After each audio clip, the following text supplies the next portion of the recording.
हमारे पास first MCQs है, वो रीड करने लगा हूँ, साथ में ऑप्शंस को रीड करूंगा और आपको डिटेल से साथ से समझाता जाऊंगा कि ये आंसर आया तो क्यों ठीक है। फर्स्ट एमसीक्यूज को रीड करते हैं। आइडेंटिफाई द करेक्ट V5 यानी कि वर्ब की fifth form SEIS from the verb go. खैर इसने एमसीक्यूज को तो बड़ा आसान बना के दे दिया हुआ है, लेकिन इसमें आपको ये बता देता हूं कि आपकी वर्ब की बेसिक 5 फॉर्म्स होती है।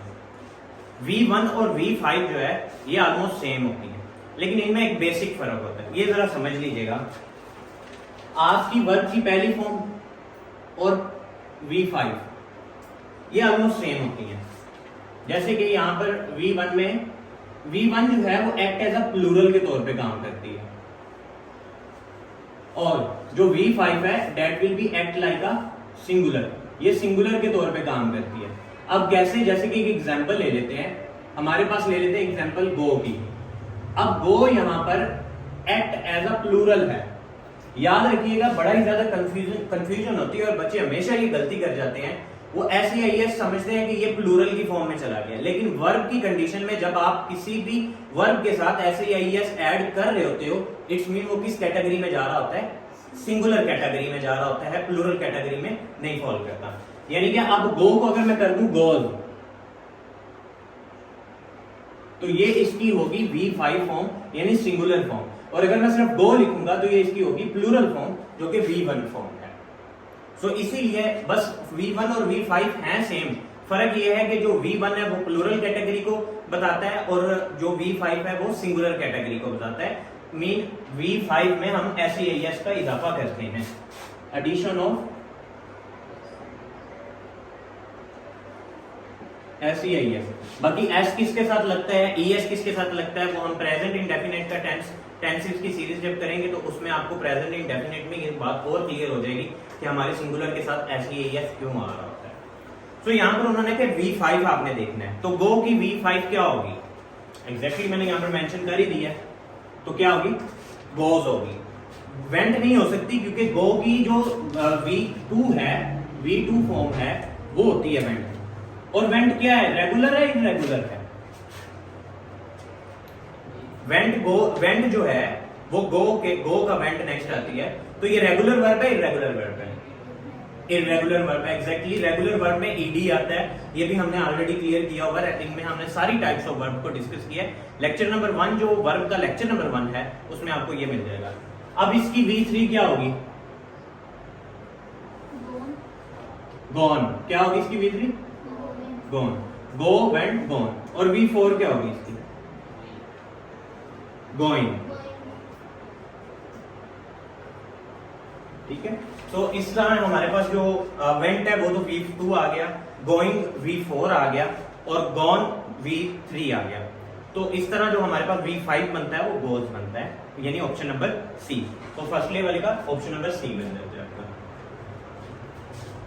नेक्स्ट हमारे पास क्वेश्चन नंबर 2 है, what is the V3 past participle form of irregular verb fly.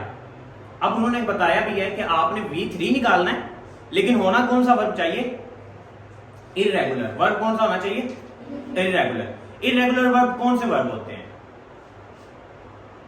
जिनके आखिर में ईडी नहीं लगता, वो इररेगुलर होते हैं। रेगुलर वर्ब्स में एंड पे ईडी ऐड होता है। जैसे कि मैं एक एग्जांपल देता हूं, कॉल की सेकंड फॉर्म हो जाएगी कॉल्ड, फिर थर्ड फॉर्म हो जाएगी कार्ड, तो इनकी फॉर्म्स में आगे क्या ऐड हो रहा है, ईडी ऐड हो रहा है। तो अगर ईडी ऐड हो रहा है तो आपका कौन सा वर्ब होगा, रेगुलर वर्ब। और इररेगुलर वर्ब में ईडी ऐड नहीं होता, बल्कि जैसे कि चेंज हो जाता है। जैसे कि गो की लगा लो, गो की second form went and third form gone, तो ये होगा हमारे पास इररेगुलर वर्ब। तो यहां पर आपने देखना है कि इनमें V3 निकालना है, V3 निकालना है ये वाला, किसका, फ्लाई का। तो फ्लाई की सेकंड फॉर्म होती है फ्लू और थर्ड फॉर्म होती है फ्लॉन। तो यहां पे जो ऑप्शन बी है वो हमारे पास आ जाएगा, सेकंड वाले का ऑप्शन बी। ओके, नेक्स्ट हमारे पास है, in this sentence she dash a book every week, which form of read is correct. अब वो लिखा यहां पर बता रहे हैं कि she dash a book every week, which form of read is correct. अब यहां पर शी के साथ ये जरा देखिएगा, ये आपको टेंस में जब हम प्रेजेंट इंडेफिनिट करेंगे तो उसमें आपको ये बात क्लियर करवा दूंगा और भी आपको क्लियर हो जाएगी। टेंसेस में जब हम प्रेजेंट डेफिनेट डिस्कस करेंगे स्टूडेंट्स, तो उसमें आपको ये बता दूंगा, आपको पता चलेगा कैसे ऐसी है ये स्किन के साथ आ जाता है। बाकी मैं यहाँ पर एक जनरल शब्द डाल देता हूँ बेटा, ही, शी, इट और कोई भी सिंगुलर चीज के साथ आपका SEIS ऐड होगा, वर्ब के साथ SEIS ऐड होगा अगर ही, शी, इट और कोई भी सिंगुलर चीज है उसके साथ आपका SEIS ऐड होगा। और किन के साथ ऐड नहीं होता? दे, यू, वी और आई और कोई भी प्लूरल चीजों के साथ। प्लूरल चीजें जिनके जो कि एक से ज्यादा हो तो इनके साथ आपका SEIS ऐड नहीं होगा, इनके साथ SEIS ऐड नहीं होगा। अब यहां पे लिखा हुआ है शी, तो शी के साथ SEIS ऐड होगा कि नहीं होगा? एग्जैक्टली होगा। तो देखिए जरा कौन सा वाला ऑप्शन इसमें बनता है, रीड, रीडिंग, रीड्स या रीडेड? रीड्स। और रीड्स सिंगुलर है या प्लूरल है? सिंगुलर कैटेगरी है, क्योंकि ये V5 की कैटेगरी में जा रहा है, जिसमें हम SEIS ऐड करते हैं वो सिंगुलर कैटेगरी में जाएगा। तो इसका ऑप्शन जो है वो आपके पास हो जाएगा सी। इसका हम थोड़ा सा इसको बोल्ड कर दें, सी ऑप्शन होगा। नेक्स्ट 4 वाला एमसीक्यू है, choose the correct V2 past simple form of cut. अच्छा, कट की जो तीनों फॉर्म्स हैं वो सेम ही रहती हैं, कट कट कट, ठीक है। V1 भी कट, V2 भी कट और V3 भी कट ही रहेगी। सो इसका जो ऑप्शन डी है वो आपका ठीक होगा 4 वाले का। बाकी ये फॉर्म्स ऑफ वर्ब पे मैं hope so in next lectures में कहीं कभी टाइम निकाल के लाजमी एक फॉर्म्स ऑफ वर्ब पे आपको कुछ ना कुछ डॉक्यूमेंट्स प्रोवाइड कर दूंगा। लेकिन अदरवाइज आप ऐसे करें, AA साइंस अकेडमी ऑफिशियल के नाम से हमारा व्हाट्सएप चैनल है, आप उसको ज्वाइन कर लो ताकि हमारे पास जितने भी इस तरह के नोट्स अवेलेबल होंगे हम आपको वहां पर फॉरवर्ड कर देंगे। नेक्स्ट हमारे पास 5 वाला ऑप्शन आता है, filling the blank, they have dash their work. अच्छा, ये चीज देखिएगा, ये परफेक्ट कैटेगरी में जा रहा है, ये टेंसेस की यहाँ पर यूजेज हो रहा है तो परफेक्ट की कैटेगरी में जा रहा है। तो परफेक्ट में हम हैज या हैव का इस्तेमाल करते हैं और इनके साथ अगर वो पास्ट का हो तो हैड का इस्तेमाल करते हैं। तो इन सब परफेक्ट के साथ हम थर्ड फॉर्म ऑफ वर्ब लगाते हैं, हमेशा याद रखिएगा। हैज, हैव और हैड, इनकी कैटेगरी में हम हमेशा थर्ड फॉर्म ऑफ वर्ब लगाते हैं। तो यहां पर देखें हमारे पास डू तो फर्स्ट फॉर्म हो गई, डिड सेकंड फॉर्म आ गई, डन जो है इसकी थर्ड फॉर्म होगी और डज क्या होगी? डज कौन सी फॉर्म होगी? फिफ्थ फॉर्म ऑफ वर्ब होगी, SEIS। तो हमने यहाँ पे थर्ड फॉर्म लगानी है तो वो हमारा डन होगा, तो यहाँ पर हमारा सी वाला ऑप्शन आ जाएगा। नेक्स्ट 6 वाला है, which of the following is V for present participle form. तो प्रेजेंट पार्टिसिपल में क्या आता है? फोर्थ फॉर्म ऑफ वर्ब में क्या आता है? ING आता है, एग्जैक्टली। तो यहाँ पर ING वाली फॉर्म कौन सी है? टेक्स, टुक, टेकिंग या टेकन? Taking, exactly. तो ये हमारे पास सी वाला ऑप्शन हो जाएगा। 7 वाला है, which is the V1 base form of verb spoke. अब V1 की क्या होगी? स्पोक की V1 क्या होगी? स्पीक। और V5 क्या होगी? स्पीक। तो हमने यहाँ पे V1 निकालना है तो उसके लिए क्या होगा आंसर? स्पीक होगा। स्पोकन जो है ये थर्ड फॉर्म है, स्पीकिंग फोर्थ फॉर्म है, स्पीक्स फिफ्थ फॉर्म है। तो हमारा ए ऑप्शन होगा क्योंकि उन्होंने V1 का पूछा है, तो ए ऑप्शन हमारा यहाँ पर बिल्कुल ठीक है। नेक्स्ट हमारे पास है, choose the correct sentence. He write a letter या he writes a letter, he writing a letter, he written a letter. कौन से वाला ठीक होगा? क्यों? क्योंकि यहां पर मैंने बताया था कि अगर ही, शी, इट या सिंगुलर आए तो उनके साथ आपने SEIS का इजाफा वर्ब के साथ करना है। तो बिल्कुल ही राइट्स अ लेटर होगा, बी वाला ऑप्शन होगा यहाँ पर। अब यहाँ पर मैं इसको थोड़ा सा एक्सप्लेन कर देता हूँ, पहले वाला क्यों नहीं हुआ? ही राइट अ लेटर नहीं हो सकता क्योंकि ही, शी, इट और सिंगुलर के साथ हम वर्ब के साथ SEIS का इजाफा करेंगे, ठीक है। वर्ब की फिफ्थ फॉर्म पे चले जाएंगे तो ही राइट्स बनेगा, ही राइट नहीं बन सकता, गलत हो जाएगा। पहला गलत हो गया। सी वाला, ही राइटिंग अ लेटर, अच्छा ये भी गलत है, याद रखिएगा। मैं बाकी अभी नेक्स्ट हमारे पास ऑप्शन आते हैं प्रेजेंट पार्टिसिपल पे, मैं आपको उसको क्लियर करवा दूंगा, अभी इसको इस तरह ही रहने दें। He written a letter, he written नहीं हो सकता, ही रोट हो सकता था, लेकिन रिटन कभी भी याद रखिएगा third form of verb, third form of verb कभी भी अकेली नहीं आ सकती, थर्ड फॉर्म ऑफ वर्ब कभी भी अकेली नहीं आ सकती, वो हमेशा अपने साथ कोई ना कोई हेल्पिंग वर्ब लेकर आएगी। तो यहाँ पर हेल्पिंग वर्ब जैसे कि हमने यहाँ पर ये बात की हुई है, हैज, हैव, हैड का इस्तेमाल हो सकता है। तो हमारा बी वाला ऑप्शन 6 8 का सी ठीक है। 9 है identify the V5 form of cry. तो क्राई की V5 फॉर्म क्या होगी? Cries, exactly. V5 सिंगुलर होती है प्लूरल होती है? V5 सिंगुलर होती है, तो सिंगुलर के साथ हम यहाँ पर ऐसी एजेस का इजाफा करते हैं, तो इसका हो जाएगा क्राइज। सी वाला ऑप्शन हो जाएगा 9 वाले का। नेक्स्ट हमारे पास 10 वाला एमसीक्यूज है, complete the sequence, write V1, wrote V2 और थर्ड फॉर्म इसकी क्या होगी? Written, exactly. ये फॉर्म्स ऑफ वर्ब के में से आए हुए हैं, बी ऑप्शन इसका बिल्कुल ठीक है। नेक्स्ट है identify the underlining word, the crying baby spoken the entire house, woke up the entire house. अब यहाँ पर जो क्राइंग है हमारे पास, यहाँ पर क्राइंग क्या यूज होगा? जेरेंड है, प्रेजेंट पार्टिसिपल है, पास्ट पार्टिसिपल है या मेन वर्ब है? ठीक है, आंसर ठीक है। क्यों है, कैसे पता चलेगा? अब यहां पर ना जरा समझिएगा, प्रेजेंट पार्टिसिपल और जेरेंड के अंदर थोड़ा सा फर्क अच्छे से समझ लीजिएगा।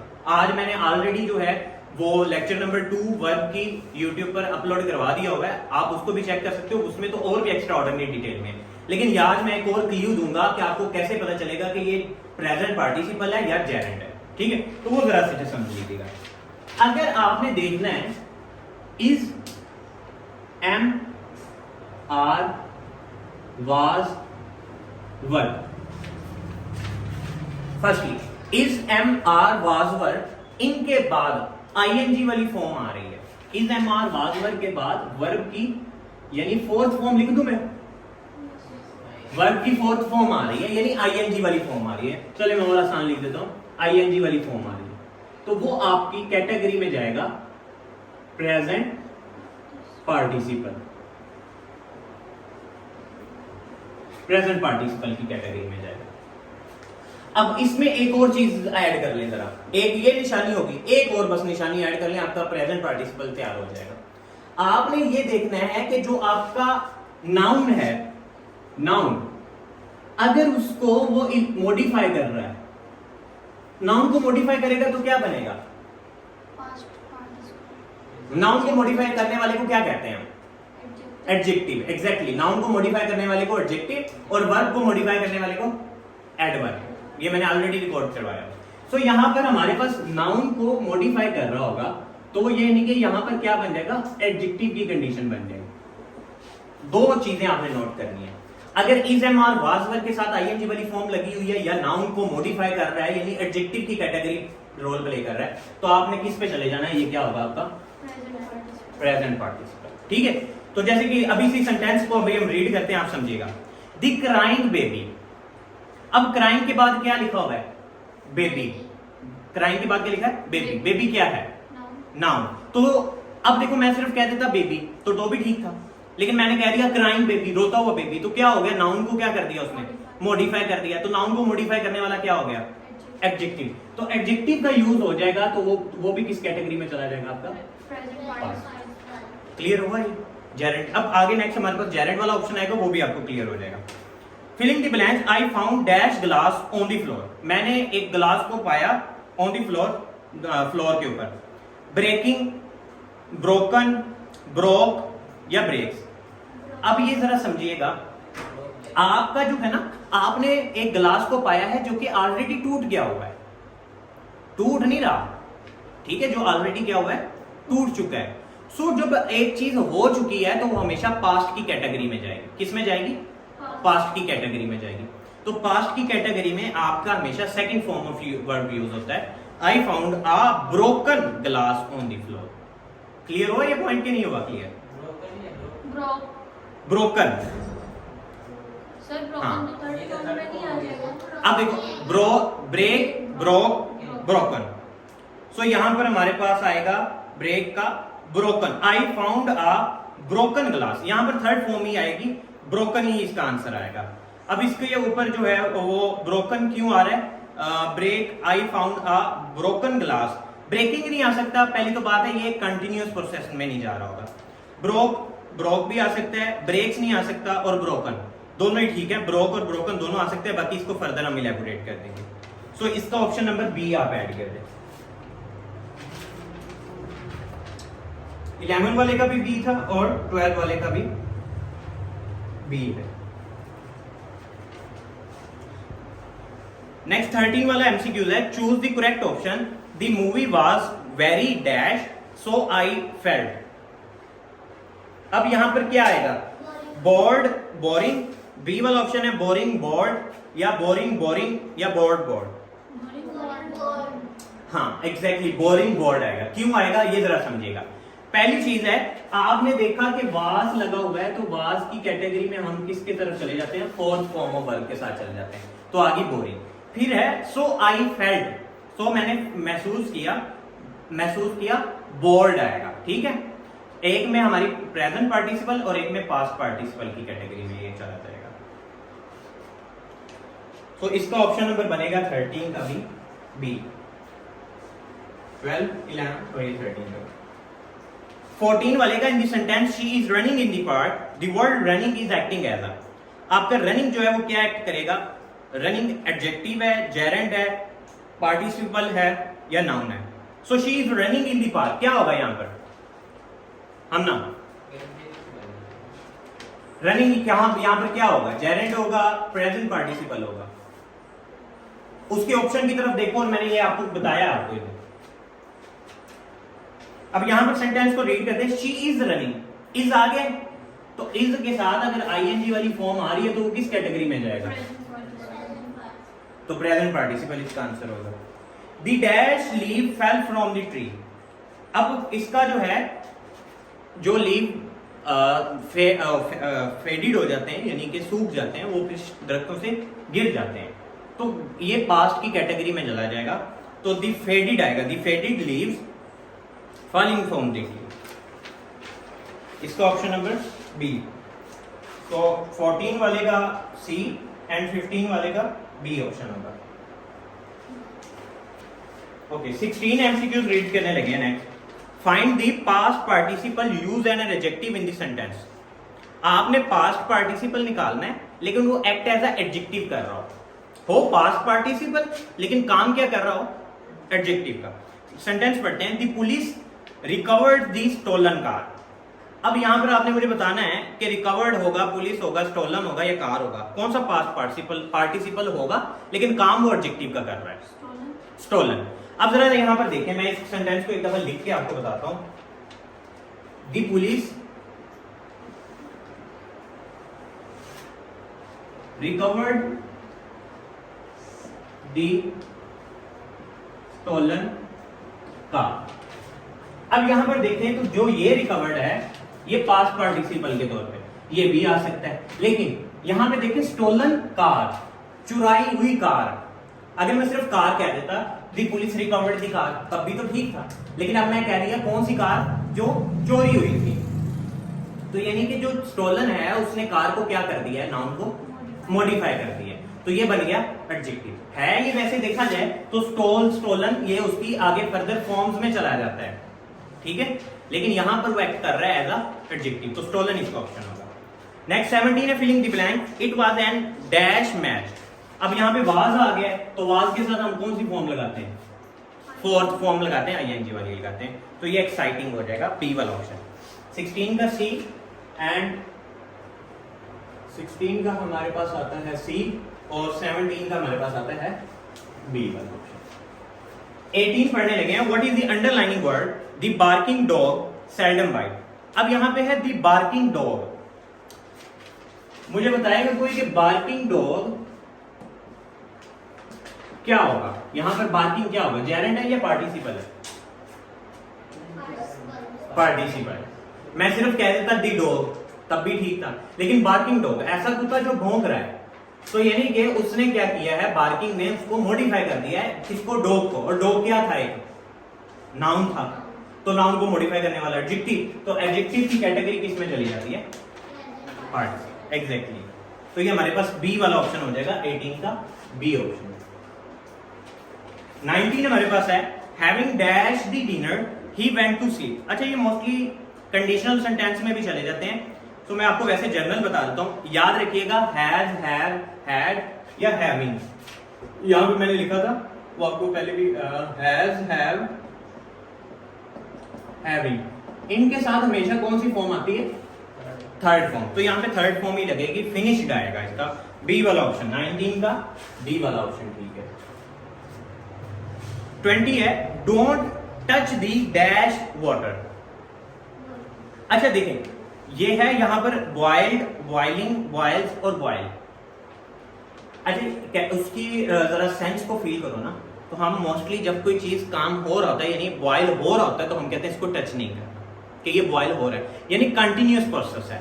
तो कंटिन्यूअस प्रोसेस हमेशा आईएनजी वाली फॉर्म लेके जाता है। कंटिन्यूअस प्रोसेस कौन सी फॉर्म लेके जाता है? आईएनजी वाली फॉर्म लेके जाता है। तो यहाँ पे बॉइलिंग आएगा।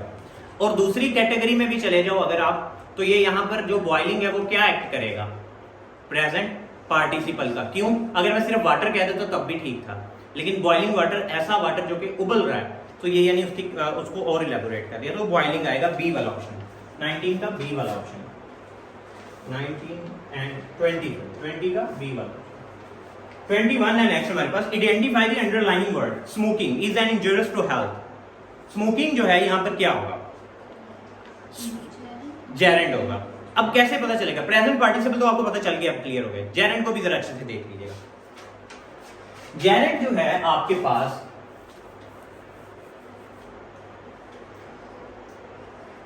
जेरेंड जो है वो दो हमेशा लेवल पे फॉल करता है, याद रखिएगा, दो लेवल पे। या तो एक्ट करेगा एज अ सब्जेक्ट, या तो एक्ट करेगा एज अ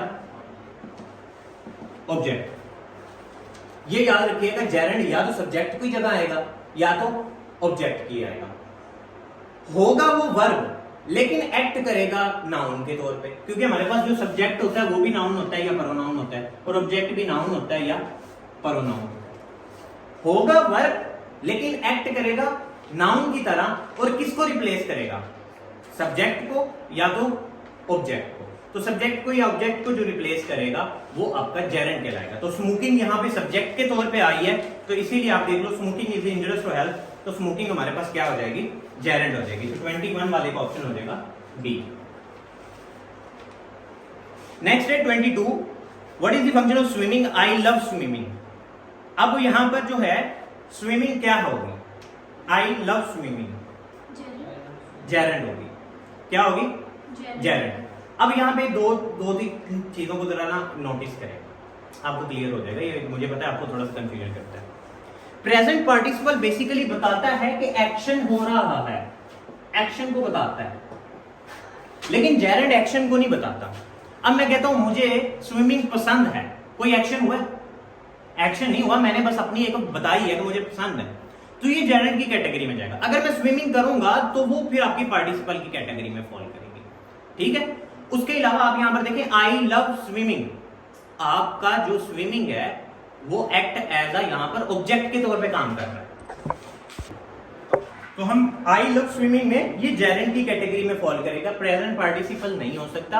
आप यहां पर देखें, आप निशानियां ढूंढना शुरू करें। इज ए मान वाजवर आपका नहीं लगा हुआ, ये भी नहीं है। दूसरा, ये किसी नाउन को कोई इलैबोरेट कर रहा है, स्विमिंग इटसेल्फ किसी नाउन को इलैबोरेट कर रहा है, नहीं कर रहा, तो ये जेरेंड की कैटेगरी में चला जाएगा, आईएनजी वाली फॉर्म में।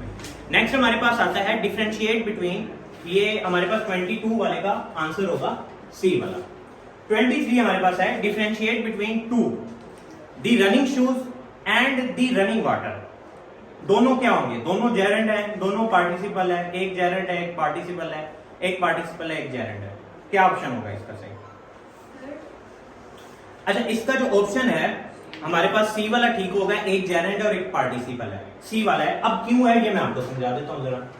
फर्स्टली वो कह रहे हैं दी रनिंग शूज। आप यहां पे एक चीज बताएं जरा कि क्या कभी कोई जूते भाग सकते हैं?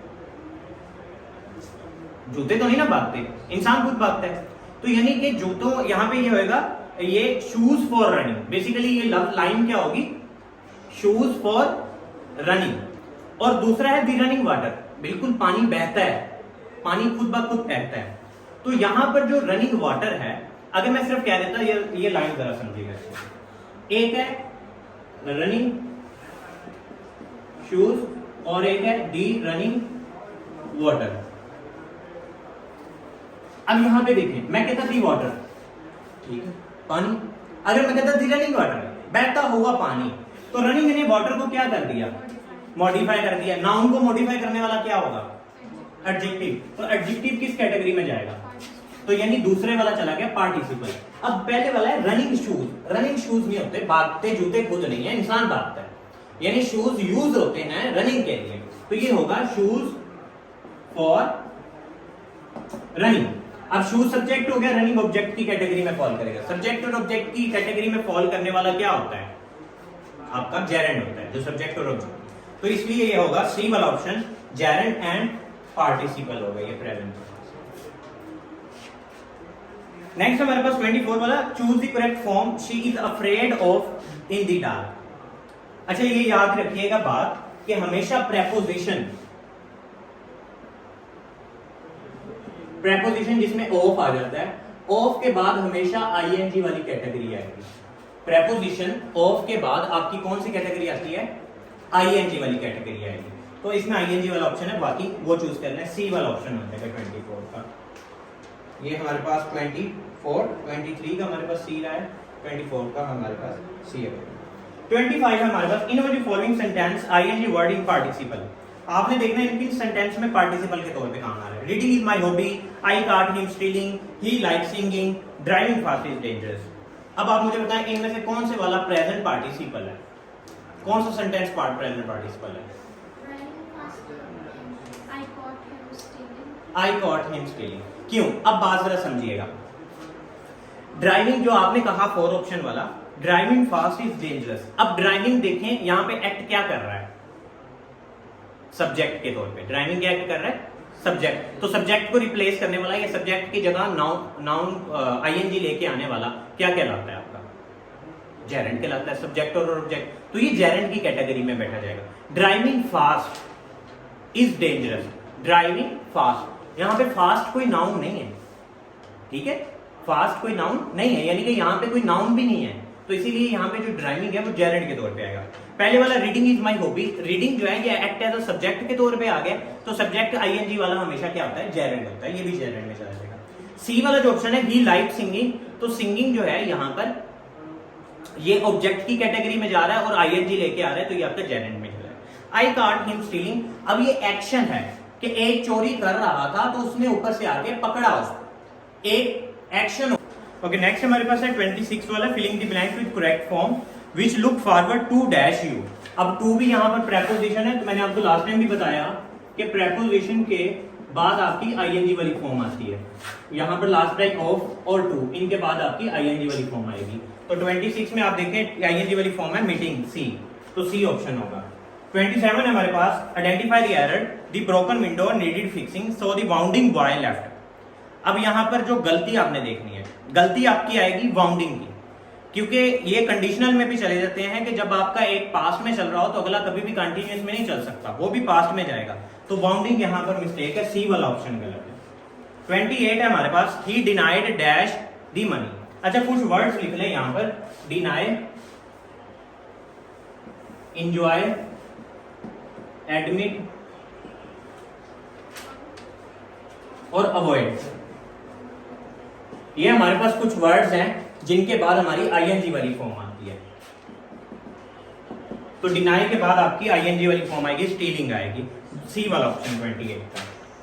29 में हमारे पास आता है, he is hearing the sentence, hearing the noise, the thief run away. जब उसने आवाज सुनी तो चोर भाग गया। अब ये एक्शन परफॉर्म हो रहा है, सो एक्शन में हम प्रेजेंट पार्टिसिपल की कैटेगरी में चले जाते हैं, बी वाला ऑप्शन आएगा। लास्ट है 30 वाला, select the following gerund act as a subject complement. Gerund choose करना है लेकिन वो सब्जेक्ट कॉम्प्लीमेंट के तौर पे काम करे। सिंगिंग इज द फन, और उसके अलावा सी वाला है, I enjoy gardening, she is gardening right now. अब डी वाले ऑप्शन में जो गार्डनिंग आया वो वर्ब के तौर पे आया है, सी वाले ऑप्शन में जो गार्डनिंग आया वो ऑब्जेक्ट के तौर पे आया है। और जो ए वाले में सब्जेक्ट के तौर पे आया, तो आपने सब्जेक्ट कॉम्प्लीमेंट लेना है, तो वो आपका बी वाला ऑप्शन आएगा, her favourite pastime is gardening. So B वाला इसमें ठीक होगा आंसर। हमारे 30 एमसीक्यूज क्लियर हो गए हैं, जिसमें हमने वर्ब में जेरेंड और प्रेजेंट पार्टिसिपल से रिलेटेड मैक्सिमम एमसीक्यूज को सॉल्व किया है। आई होप सो आपको कुछ ना कुछ प्रैक्टिस में कुछ नया सीखने को मिला होगा। And one thing more important, आप किसी भी कम्पिटेटिव एग्जाम की प्रिपरेशन कर रहे हो, सो प्रैक्टिस लाजमी करो, यहाँ से करो, उसके अलावा और भी एमसीक्यूज निकाल के, क्योंकि जितनी आप प्रैक्टिस करोगे, जितने पास पेपर से आपके गो थ्रू करोगे, उतना ज़्यादा आपके लिए बेनिफिशियरी होगा। So thank you so much for watching the whole video, and if you like this video, share with your friends and even subscribe to the channel. Thank you so much. Allah Hafiz.